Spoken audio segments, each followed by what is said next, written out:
누가복음 17장 20절. 바리새인들이 하나님의 나라가 어느 때에 임하나이까 묻거늘 예수께서 대답하여 이르시되 하나님의 나라는 볼 수 있게 임하는 것이 아니요 또 여기 있다 저기 있다고도 못하리니 하나님의 나라는 너희 안에 있느니라. 또 제자들에게 이르시되 때가 이르니니 너희가 인자의 날 하루를 보고자 하되 보지 못하리라. 사람이 너희에게 말하되 보라 저기 있다 보라 여기 있다 하리라. 그러나 너희는 가지도 말고 따르지도 말라. 번개가 하늘 아래 이쪽에서 번쩍이어 하늘 아래 저쪽까지 비침같이 인자도 자기 날에 그러하리라. 그러나 그가 먼저 많은 고난을 받으며 이 세대에게 버림바 되어야 할지니라. 노아의 때에 된 것 같이 인자의 때에도 그러하리라. 노아가 방주에 들어가던 날까지 사람들이 먹고 마시고 장가들고 시집가더니 홍수가 나서 그들을 다 멸망시켰으며 또 노스의 때와 같으리니 사람들이 먹고 마시고 사고 팔고 심고 집을 짓더니 롯이 소돔에서 나가던 날에 하늘로부터 불과 유황이 비오듯 하여 그들을 멸망시켰느니라. 인자가 나타난 날에도 이러하리라. 그날에 만일 사람이 지붕 위에 있고 그의 세간이 그 집 안에 있으면 그것을 가지러 내려가지 말 것이요 밭에 있는 자도 그와 같이 뒤로 돌이키지 말 것이니라. 롯의 철을 기억하라. 무릇 자기 목숨을 보존하고자 하는 자는 잃을 것이요 잃는 자는 살리리라. 내가 너희에게 이르노니 그 밤에 둘이 한 자리에 누워 있음에 하나는 데려감을 얻고 하나는 버려둠을 당할 것이요 두 여자가 함께 맷돌을 갈고 있음에 하나는 데려감을 얻고 하나는 버려둠을 당할 것이니라. 아멘. 여러분, 저는 이 시간 교회란 무엇인가에 대해서 좀 나누고 싶습니다. 교회에 대한 개념이 바뀌지 않으면 믿음을 절대 가질 수가 없습니다. 교회에 대한 개념이 바뀌어야 돼요. 이게 너무너무 중요합니다. 왜냐하면 교회는 곧 하나님의 나라이기 때문입니다. 결론적으로 하나님의 나라는, 영원한 하나님의 나라는 천국이라고 하죠. 어떤 곳입니까? 예수님과 함께 부활한 몸과 마음이 그리스도 예수 안에서 영원토록 머무르는 장소, 이렇게 정의할 수 있습니다. 하나님의 나라는 뭐라고요? 저와 여러분이 부활한 몸을 가지고 있어요. 그 하나님의 나라에 들어가면. 그래서 지금 썩어질, 늙어버리는 병드는 몸이 아니라 예수님처럼 부활하는 몸을 가지고 부활한 몸과 마음이 영원하신 하나님 아버지와 사위일체를 이루어서 영원토록 함께 있는 그 나라가 하나님의 나라죠. 그러면 교회는 무엇입니까? 교회는 하나님의 나라의 관점에서 교회는 뭘까요? 이 땅에서의 교회는요, 육신은 땅에 그대로 있어요. 저와 여러분이 몸은 육신은 죽어버릴 육신을 가지고 있어요. 그러나 마음은 예수 그리스도 안에서 영원한 하나님의 나라에 머무르는 사람들이 바로 교회라는 거예요. 이 교회의 개념을 아시겠어요? 자, 몸은 우리가 지금 당장 죽지 않으니까, 죽을 수 없으니까 몸은 이 땅에 있지만 마음만큼은, 우리의 영혼만큼은 지금 하늘 보좌 우편에 앉아 계신 그리스도와 함께 있는 상태의 사람이 뭐라고요? 교회인 거예요. 그러다가 몸이 죽고 부활해서 영원한 하나님의 나라로 우리가 영원히, 그러니까 교회와 하나님의 나라는 뗄 수가 없고 불가분의 관계인데, 부활한 몸을 가지고 있느냐 썩어질 몸을 가지고 있느냐의 차이밖에 없어요. 마음은 항상 어디에 머물러야 됩니까? 하나님 보좌 우편에 그리스도 예수 안에 있어야지. 그게 바로 교회라는 거예요. 이 교회 개념을 아시겠죠? 자, 그러면 이제 이런 개념으로 교회를 봤을 때 교회에 가서 구원을 받는다라는 말은 틀렸어요. 내가 교회 다닌다? 교회 다니다가 예수 믿는다라는 말은 맞습니까? 틀립니까? 틀렸죠. 내가 교회 가서 어떻게 구원을 받고 예수를 믿어요? 예수를 믿어서 교회에 가는 거예요. 내가 믿음을 가지기 때문에 교회에 갈 수 있는 거예요. 왜? 교회는 예배당이 아니니까. 예배당에 가서 복음을 들어서 교회에 참여한다라는 말은 맞아요. 그죠? 내가 복음을 받아들여서 믿음을 가지고 교회가 되는 거지. 내가 복음을 전했어요. 복음을 전하고 아니면 복음을 받아들였어. 그래서 내가 정말 그리스도와 함께 죽고 산다라는 이 복음을 내가 받아들임으로 말미암아 나라는 존재가 교회에 참여하게 되고 교회가 되는 거지. 교회에 가서 복음을 듣고 예수 믿는다라는 말은 틀렸다라는 거예요. 맞죠? 자, 그러면 교회라는 어떤 개념이 하나님을 믿는다고 주장하는 사람들이 모이는 장소가 교회인가? 아닙니다. 신천지 어머니 하나님이라고 믿는 하나님의 교회 전부 다 물어보세요. 다 자기가 예수 믿는다라고 주장해요. 그럼 그런 이단들이 예수 믿는다고 주장하는 이단들이 모이는 장소가 교회입니까? 교회 아니죠. 그럼 예수 믿는다라는 기준도 애매할 뿐더러 각자가 예수를 믿는다고 해도 그들의 마음이 예수님과 함께 하늘에 안침바 되지 않았어요. 마음은 이 땅에서 성공하고 싶고 돈을 벌고 싶고 이 세상에서 내가 하고 싶은 욕망이 가득가득 채워져 있습니다. 그런 사람들이 입으로만 말로만 예수 믿는다라고 주장하면서 한 장소에 모여 있으면은 그게 교회냐고요. 교회 아니라는 거예요. 이단들도 그런다는 거예요. 자, 그럼 이제 개념을 정리합시다. 스스로 예수 믿는다고 주장하는 사람이 많이 모여있다고 그것은 교회가 아니다. 뭐가 중요하다? 그들의 마음이 중요하다라는 거예요. 그래서 예수님도 성전에서, 성전 보세요. 예배당 있죠. 성전이라는 것은 그 예수님 시대의 성전은 지금 예배당과 비교할 수 없을 정도로 엄숙하고 거룩한 장소입니다. 그 성전에는 뭐가 있습니까? 직분자들이 있어요. 제사장, 바리새인들로 포함해서 제사장들이 있고, 레위인들이 있고, 자기가 맡은 여러 직분자들이 있습니다. 대제사장들도 있고. 그러면 그런 성전이 있었죠. 직분자들이 있었어요. 거기 뭐가 있습니까? 예배 의식이 있었어요. 제사, 거룩한 제사. 성가대도 있었어요. 절기를 지켰어요. 율법도 하나님의 법이 있었어요. 그러면 그런 장소를 향해서 예수님이 뭐라고 했습니까? 강도의 소굴이라고 했단 말이에요. 그게 뭐 장소가 없어서 예배당이 없어서 직분자가 없어서 예배가 없어서 거룩한 율법이 없어서 강도의 소굴이라고 말하지 않았어요. 왜 그랬습니까? 그곳에 있는 사람들의 마음이 하늘에 계신 아버지께 있지 않는 거예요. 전부 이 세상의 것들을 구하면서 겉으로만 오히려 종교를 이용한 종교. 그래서 그들의 마음을 보고 강도의 소굴이라고 하신 거예요. 그러면 지금 이 시대에 많은 교회라고 주장하는 것을 보십시오. 그들의 마음이 어디에 있는지 그걸 보라는 거예요. 그러니까 성전과 같은 예배당 장소 중요한 거 아니에요. 직분 중요한 거 아닙니다. 목사, 장로, 집사가 세워져 있는 직분과 조직이 중요한 것도 아니에요. 예배 의식이 중요한 것도 아니에요. 그걸 보고 예수님은 교회라고 안 했습니다. 뭘 보고? 마음이 중요하다라는 거예요. 마음이. 그리스도와 함께 이 세상을 떠나서 하늘에 안침받은 상태, 하늘에 계신 아버지께 온전히 마음을 드리고 있느냐 없느냐를 보시는 거예요. 그래서 지금 많은 사람들이 고린도전서 12장 28절에 보면 이 말씀을 자꾸 주장을 해요. 사도 바울이 뭐라고 썼냐면 하나님의 교회 중에 몇 사람을 세우셨으니 첫째는 사도요, 둘째는 선지자요, 셋째는 교사요, 그 다음은 능력 행한 자요. 쭉 가다가 다 사도겠느냐, 다 선지자겠느냐 이렇게 말을 하잖아요. 교회에는 그러면 사도가 있고 선지자도 있어야 되고 능력 행하는 자도 있어야 되고 직분자가 있어야 된다. 이렇게 주장을 하는 거예요.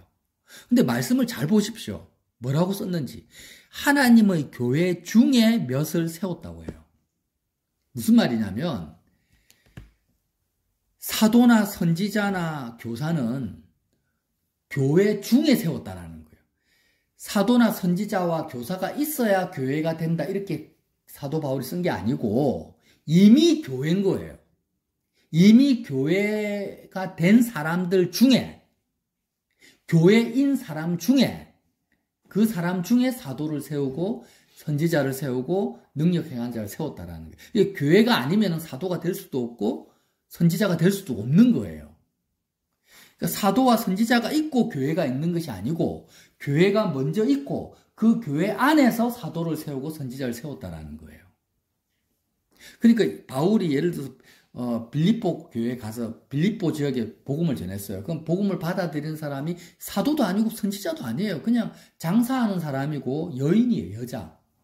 그러면 거기서 예수님을 받아들이고 마음이 하늘로 가버린 여자 한 명, 어린아이 한 명이 있어요. 거긴 사도도 없고 바울은 떠나버렸어, 이미. 그러면 거기에 사도도 없고 선지자도 없는데 바울은 뭐라고 합니까? 교회라고 합니다. 왜요? 거기에 모여있는 한두 사람이 마음이 세상을 떠나서 하늘 아버지께 가버렸기 때문에 그리스도와 함께. 그러면 엄청나게 타락한 교회들 있잖아요. 고린도 교회라든지 갈라디아 교회라든지 우리 요한계시록 보면 라오디게아 교회, 버가모 교회, 두아디라 교회. 그럼 교회 아니냐? 타락했지만 교회잖아. 이렇게 말을 하잖아, 사람들이. 그러면 생각을 해보세요. 물론 그들 가운데 교회라는 명패를 달고 있지만 왜 바울이 눈물로 고린도 교회에 편지를 씁니까? 갈라디아서를 씁니까? 써서 편지를 써서 갈라디아 교회에 권면을 합니까? 고린도 교회와 갈라디아 교회가 교회의 모습을 잃어버렸어요. 본질적인 교회가 아니게 되어버린 거예요. 그래서 눈물을 흘리면서 눈물로 편지를 쓰는 거예요. 그래서 고린도 교회가 타락했지만 교회다. 이게 중요한 게 아니고 그들이 교회의 본질을 잃어버렸기 때문에 바울이 편지를 써서 회복시키려고 편지를 쓴 게 중요한 거예요. 요한계시록에 나온 라오디게아 교회나 많은 교회들이 있잖아요. 예수님 뭐라고 합니까? 너희가 회개하고 돌이키지 않으면 촛대를 옮겨버리겠다는 거예요. 너희는 교회가 아니야. 이제 이렇게 계속 가면 교회가 될 수가 없어.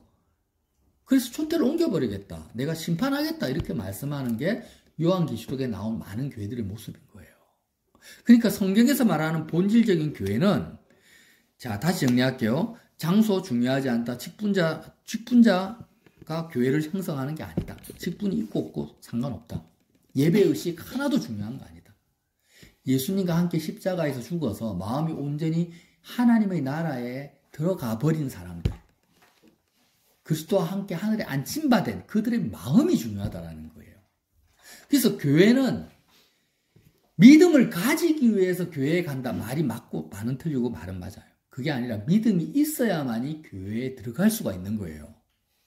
여러분 지금 제가 목사고 여러분이 이렇게 우리가 예배를 드리기 위해서 모였다 해서 여러분이 교회에 온 게 아닙니다. 착각하지 마세요. 평생 내가 모태신앙으로 태어났다 할지라도 한 번도 교회에 출석한 적이 없을 수 있어요. 생명책에서 이름이 지워져 버린다니까, 출석을 안 하면.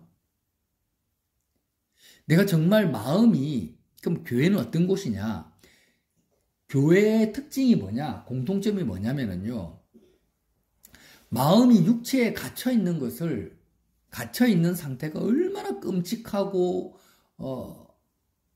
죄악된 상태인지를 인지하는 사람들이 일단 교회의 자격을 가질 수 있어요. 마음이 육체에 갇혀있다. 그러니까 제가 이전에 300명, 400명 되는 아주 율법주의적인 교회를 다녔잖아요. 제가 거기 사역을 했어요. 그래서 어느 순간 복음을 깨닫게 되어서 제가 담임 목사님한테 편지를 썼단 말이에요. 아, 목사님, 내가 내 마음이 예배당을 떠나야 된다. 내가 육체를 떠날 뿐 아니라 육체를 떠나면 예배당을 떠나는 거잖아요.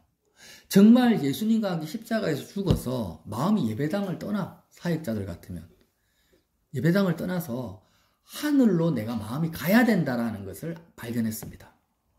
십자가에서 돈에 대해서 죽었어요. 성공에 대해서, 세상 명예에 대해서 죽는 것만 중요한 게 아니라 심지어는 예배당에 대해서도 죽어야만이 마음을 된다라는 사실을 알게 됐어요. 왜? 그 교회에서는, 그쪽 제가 있었던 교회는 예배당이 곧 하나 교회다라고 생각하던 곳이었으니까. 예배당이 하나님의 나라라고 생각했던 장소였기 때문에 제가 일부러 편지를 쓴 거예요. 카톡으로. 그렇게 했더니 답장이 왔는데 마음이 세상을 떠나야 된다라는 것이 뭔지를 담임 목사님이 이해를 못하는 거예요. 도대체 내가 무슨 말을 하는지도 이해를 못해요. 여러분 이해하십니까 지금? 마음이 세상을 떠나야 된다는 말을 이해를 하세요? 교회가 뭔지를 모르니까 이해를 못하는 거예요. 교회는 직분자가 있어야 되고 예배당이 있어야 되고 예배의식이 있어야 된다고 생각하니까 이해를 못하는 거예요. 내가 누구를 비판하려고 하는 말이 아니에요. 지금 이 땅에 수많은 목회자들이 그렇게 살고 있기 때문에, 저도 그렇게 살아왔기 때문에 하는 말이에요. 교회는요, 예수님을 정말 온전히 마음으로 믿고 입으로 고백하고 그리스도의 살과 피를 매일매일 먹고 그리스도의 죽음에 참여해서 생활 속에서 예수님과 함께 마음의 할례를 받아, 마음의 육체를 벗어버려 예수님과 함께 세례를 받아 정말 마음이 세상을 떠나야 돼요. 마음이 육체를 떠나야 돼요. 마음이 육체에 머물러 있는 상태가 정말 마음이 부패했다. 물이 고여 있으면 부패하잖아요. 썩잖아요. 그래서 교회는요, 사람인데, 예수님을 믿는 사람 자체가 교회인데, 어떤 사람이냐?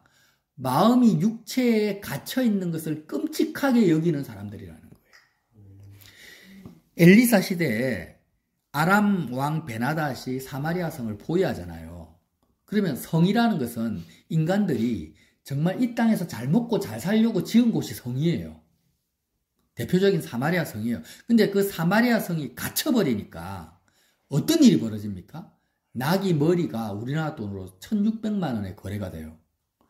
먹을 것이 없어요. 나귀 머리는 먹는 게 아니야. 그런데 그게 1600만 원 우리나라 돈으로 비둘기 똥이 24만 원에 거래가 똥이 새 똥이 뭐에 쓰는지는 모르겠어. 그러다 급기야는 어떻게 합니까? 자기 자녀를 삶아 먹어요. 오늘은 내 자녀 먹자. 내일은 너 자녀 잡아먹자. 이렇게 되는 거예요. 그러니까 인간의 마음이 이 땅에 사마리아 성이라는 이 세상에 갇혀버리면 인간이 어떻게 돼요? 완전히 부패하고 인간의 본질이 썩어버리는 거예요. 마음이 썩어버려요. 그게 사마리아 성의 엘리사 시대에 나타났던 현상인 거예요. 그리고 예수님이 뭐라고 합니까? 탕자가 아버지를 떠나, 마음이 아버지를 떠나버렸어요. 그래서 세상으로 갔는데 탕자가 결국 어떻게 됩니까? 돼지우리에 갇혀버려요. 돼지우리에서 돼지들이 먹는 쥐염 열매를 먹고 살다가 아버지께로 돌아가는 거예요. 그러니까 교회는 공통점이 있는데, 내 마음이 세상에 갇히는 것은 사마리아 성에 갇히는 것 같다. 내가 돼지우리 속에 사는 것과 같다. 이렇게 생각을 하는 거예요. 마음, 육체. 그래서 어찌하든지 간에 마음의 할례를 받고 싶어 해. 마음이 육체를 벗어버리고 싶어 하는 거예요. 그게 교회인 거예요. 자, 이런 교회가 예수님과 함께 마음이 육체에 갇혀있는 나를 끔찍하게 여기면서 하나님의 진노와 심판을 받아 마땅한 부패한 인생이라는 것을 인정하고 예수님과 함께 십자가에서 죽어서 마음이 육체를 떠나요. 떠나서 예수님과 함께 마음이 살고 하나님 아버지께로만 향한다라는 거예요. 부활한다라는 것은 하나님 아버지께 온전히 마음을 그리스도와 함께라는 말이 중요해요. 그리스도와 함께 아버지께 마음을 들여서 마음이 세상을 떠나 육체를 떠난 상태에서 하나님 아버지를 기뻐하고 즐거워한다. 지금 창세기 하잖아요. 하나님이 어떤 일을 지금 보여주십니까? 세상은 7년 대기근과 같다. 요셉이 7년 기근 동안 구원자로 나타나지 않습니까? 그 농사 지을 때 그때 1년만 기근이 들어도 수많은 사람이 굶어 죽는데 7년 동안 기근이 든다라는 것은요, 상상을 할 수가 없어요. 일론 머스크라든지 세계 최고의 부자, 트럼프 대통령이나 이런 사람들이 정말 세상의 권력과 부귀영화를 다 가진 것 같지만 그들의 마음은요, 7년 대기근이에요. 마음이 안 채워지니까 온갖 짓을 다 하고 있습니다, 지금. 내가 마음이 육체에 갇혀 있으면 내 자녀를 봐도 항상 기근이요. 내 인생을 봐도 굶주림이요. 내 삶을 아무리 이게 있으면 좋겠다, 저게 있으면 좋겠다고 다 채워진다 할지라도 우리의 마음은 끊임없는 기근의 상태에 처할 수밖에 없다는 걸 알고 있는 거예요, 교회는. 그래서 어찌하든지 간에 마음이 육체를 벗어버리려고 해요. 세상을 떠나려고 하는 거예요. 그래서 하늘 아버지께로 영원한 있음이요, 영원한 좋음이요, 영원한 주관자이신 그 아버지께로 마음이 가서 하나님과 하나 되려고 매일매일 그리스도의 죽음에 참여하는 것, 예수님의 살과 피를 먹고 마시는 사람들이 어떤 사람이라고요? 교회인 거예요. 그런 사람이 두세 사람이 모여 있는 곳이 교회고 흩어져 있어도 교회인 거예요. 교회라는 것은 사람이 세울 수 있는 것이 아닙니다. 사람이 조직할 수 있는 게 아니에요. 이미 영원 전부터 창세 전부터 존재하는 것이고 앞으로도 영원한 거예요. 여러분 우리가 교회에 출석을 해야 됩니다. 여러분 일주일 동안 나는 교회에 출석을 한 적이 있습니까? 마음이 세상을 떠난 적이 있습니까? 마음이 육체를 벗어버린 적이 있습니까? 마음이 하늘에 안침받은 적이 있습니까? 없다면은 일주일 내도록 교회에 한 번도 출석한 적이 없어요. 교회가 돼 본 적이 없는 거예요. 여러분 이 시간 이렇게 복음을 듣고 예배 드린다고 교회에 참여한 게 아니고 교회가 아니에요. 그렇게 한다고 해서.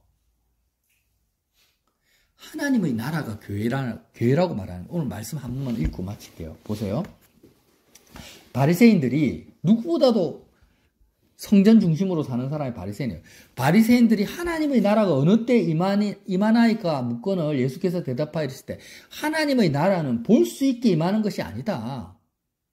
곧 교회는 눈으로 볼 수 있는 게 아니라는 거예요. 교회의 연장선이 하나님의 나라 아닙니까? 교회는 눈으로 볼 수 있는 것도 아니고 하나님 나라가 볼 수 있는 게 아니에요. 예배당도 아니라는 거예요. 조직도 아니라는 거예요. 또 여기 있다 저기 있다고도 못하리니 교회는 이곳이 교회다 저곳이 교회다라고 장소로 설정할 수가 없다. 하나님의 나라는 어디 있다고요? 너희 안에 있다라는 거예요. 너의 마음이 하나님의 나라다. 너의 마음이 세상을 떠나서 육체를 벗어서 그리스도 예수 안에 들어가면 하나님의 나라가 너희 안에 있다라는 거예요. 자, 또 제자들에게 이르실 때 때가 이르니 너희가 인자의 날 하루를 보고자 하되 보지 못하다. 이때 인자의 날은요, 예수님의 재림을 말합니다. 그러니까 제자들은 예수님의 재림을 못 본다 이 말이에요. 살았을 때는. 그렇기 때문에 미혹되지 말라고 예수님이 하신 말씀이에요. 23절에 사람이 너희에게 말하되 보라 저기 있다 보라 여기 있다 인자가 여기 있다 하리라. 그러나 너희는 가지도 말고 따르지도 말라. 여기 지금 재림 예수가 있다. 재림 예수가 여자다. 이렇게 말해도 쏙지 말라는 거예요. 번개가 하늘 아래 이쪽에서 번쩍이어 하늘 아래 저쪽까지 비친 같이 인자의 날도 예수님의 재림의 날도 인간이 장소를 설정할 수 없고 번개가 떨어진 것 같이 그렇게 한꺼번에 일순간에 전 세계적으로 이루어진다 이 말이에요. 자, 노아의 때와 같이 인자의 때도 그러하리라 쭉 말을 하죠. 그러면서 뭐라고 합니까? 자, 33절 보세요. 33절. 무릇 자기 목숨을 보존하고자 하는 자는 잃을 것이요 잃는 자는 살리라. 이 무슨 말이에요? 마음이 육체를 떠나서 정말 예수 그리스도와 함께 내 육신이 십자가에서 온전히 죽고자 하는 자는 영생을 얻을 것이고 계속해서 마음이 육체를 옷 입고 이 세상에 갇혀있는 상태, 우리의 마음이 내 몸에 갇혀있고 이 세상에 갇혀있는 상태는 결국에는 구원을 받지 못한다는 거죠. 그러면서 34절 내가 너희에게 이르노니 그 밤에 둘이 한 자리에 누워있으며 하나는 데려감을 얻고 하나는 버려둠을 당할 것이고 육체는 똑같이 있어요. 똑같이 예배당을 출석을 해요. 그 밤에 두 사람이 한 자리에 누워 잠을 잡니다. 그런데 한 사람은 휴거를 당한다. 데려감을 당한다. 구원을 받는다. 한 사람은 버려둠을 당한다. 두 여자가 함께 맷돌을 갈고 있어요. 똑같이. 그러나 한 사람은 데려감을 얻고 한 사람은 구원을 못 받는다라는 거죠. 무슨 말입니까? 두 사람이 잠을 자든지 맷돌을 간다는 건 일어난 삶의 현장을 말하고 있어요. 삶의 현장. 지금 예배당을 말하는 게 아니죠. 두 사람이 똑같이 삶을 사는 거예요. 직장을 가고 시집을 가고 밭일을 하고 이렇게 하는데 똑같이 예배를 드릴 수도 있습니다. 그런데 데려감을 당하는 사람은 교회인 거예요. 마음이 육체를 떠나서 세상을 떠나서 그의 마음은 육체는 맷돌을 갈고 있습니다. 한 사람의 마음은 맷돌을 갈고 있는데 맷돌 갈아가 돈 더 많이 벌어야 되겠다고 세상에 이 땅에 갇혀 있어요. 마음이 육체에 갇혀 있어요. 이 세상에 머물러 있어요. 그러면은 구원을 버려둠을 당하고 한 사람은 잠을 자는데 잠자는 순간 그 순간까지도 잠자리에 누운 순간까지도 이 세상에서 어떻게 하면 더 잘 먹고 잘 살 것인가를 생각하면서 잠을 들어요. 잠에 들어. 그러면 버려둠을 당한다라는 거예요. 잠을 잘 때든 맷돌을 갈 때든지 간에 마음이 세상을 떠나고 육체를 떠나서 예수님과 함께 하늘에 안침바 되어서 하늘에 계신 아버지께 마음이 있는 사람은 잠을 잘 때도 데려감을 당하고 맷돌을 갈 때도 데려감을 당할 거라는 거예요. 여러분 이해가 되시죠? 예수님이 지금 하나님의 나라 교회에 대해서 말하는 거예요. 생활 속에서 그렇게 말하죠. 두 사람이 한 사람은 교회 예배당 안 가고 막 일하러 가고 한 사람은 예배당을 가면은 예배당 간 사람은 데려감을 당하고 예배당 안 간 사람은 버려둠을 당할 거다. 이렇게 말을 하지 않았어요. 그렇잖아요. 두 사람이 그냥 맷돌을 갈다가 생활 속에서 일을 하다가 한 사람은 데려감을 당하는 거예요. 한 사람은 버려둠을 당하는 거예요. 예수님 말씀이 그런 거예요. 그러니까 자꾸 우리는 종교에 찌들어 있어가지고 내가 지금 예배당을 가서 직분자가 세워져 있는 예배당 가서 헌금하고 이렇게 열심히 기도하고 목사님 말씀에 순종하면 구원받을 가능성이 높아진다. 이렇게 착각을 하고 사는 거예요. 절대 그렇지 않습니다. 성경에서 말하는 교회는요. 믿음이 있어야만이 출석하는 거예요. 맷돌을 갈면서도 교회에 출석할 수 있어요. 방 안에 누워서 잠을 잘 때도 내가 교회에 출석할 수가 있는 거예요. 교회는 예수의 몸이니까. 믿음이 없는데 어떻게 예수의 몸이 됩니까? 말이 안 맞잖아요. 믿음이 있는 사람만이 예수의 몸이 될 수가 있잖아요. 근데 교회 가서 예수 믿는다라는 말이 틀린 말이라는 거예요. 그러니까 이제 저와 여러분이 교회에 대한 개념을 바꿔야 돼요. 교회에 대한 개념이 바뀌지 않으면 우리는 믿음을 얻을 수가 없어요. 믿음을 가질 수가 없어요. 그래서 예수님께서 말씀하시는 교회, 사도 바울께서 말씀하시는 교회의 개념을 내가 가지고 그들과 같이 교회에 참여를 해야 됩니다. 교회에 참여하는 길은 뭐밖에 없다? 십자가밖에 없는 거예요. 그리스도와 연합하는 그 길 외에는 교회에 출석할 길이 없습니다. 다시 한번 물어봅시다. 여러분 일주일 동안 아니 평생에 교회에 다녀본 적이 있습니까? 열심히 예배당 다녔지. 정말 교회에 출석해 본 적이 있냐고요. 출석해 본 적이 없으면 생명책에 내 이름 없어요. 그래서 이제 정말 교회 공통점이 뭐라고요? 마음이 육체에 갇혀 있는 것을 끔찍하게 여기는 거예요. 내가 아무리 인격적으로 사람들이 나를 칭찬해도 내 마음이 몸에 갇혀 있으면 기근이라니까요. 변태. 내 마음이 이 세상에 머물러 있고 육체에 갇혀 있으면 정말 비참해져요. 돼지우리에서 지엄열매 먹고 사마리아 성에서 내 새끼 잡아먹는 그런 존재로 살 수밖에 없다라는 것을 누구보다도 절실하게 알고 있고 깨닫고 있는 사람이 교회입니다. 어찌하든지 간에 마음의 할례를 받아서 육체를 벗어버리고 그리스도의 구원을 바라는 거예요. 세상을 떠나길 바라는 거예요. 육체를 떠나길 바라는 거예요. 그리스도와 함께 하늘에 머물러서 하나님 아버지로 내 마음을 채우기를 바라는 것입니다. 그런 사람들이 누구라고요? 교회다. 이렇게 정리를 하셔서 저와 여러분이 한 사람도 빠짐없이 교회가 되시기를 예수님 이름으로 빌어드립니다.